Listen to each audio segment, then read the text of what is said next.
চলো।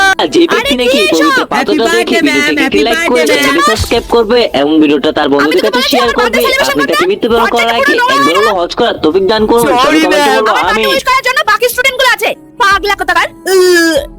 ম্যাম আসবো? হ্যাঁ আয়, এরা মনে হয় আমার এখন বার্থডে উইশ করবে। আরে এরা তো কিছুই বললো না, এদের কি কারোর মনে নেই? ম্যাম, ডেঙ্গি মনে হয় আমার বার্থডে উইশ করবে। এরা কি কখন আমার বার্থডে ভুলতে পারে? হ্যাঁ বল, রেজাল্ট কখন দিবেন? এরা রেজাল্টের কথা মনে রেখেছে আর আমার বার্থডে ভুলে গেছে। বাচ্চারা বলো তো আজকে কি দিন? ম্যাম আজকে সোমবার। তুই আজকে রেজাল্ট দেব না, যা সবার ছুটি। ধুর, শুধু শুধু স্কুলে আসলাম। চল চল আচ্ছা।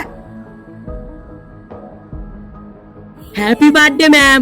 বয়রা, তোর সঙ্গে আমি এত খারাপ ব্যবহার করি, তোকে খারাপ লাগে না? না ম্যাম, আমি কিচ্ছু মনে করি না, কারণ সবাই আমার সঙ্গে খারাপ ব্যবহার করে। সরি বয়রা। তো বন্ধুরা, তোমরা কারা কারা বয়রাকে ভালোবাসো অবশ্যই আমাদের চ্যানেলকে সাবস্ক্রাইব করে কমেন্টে জানাও।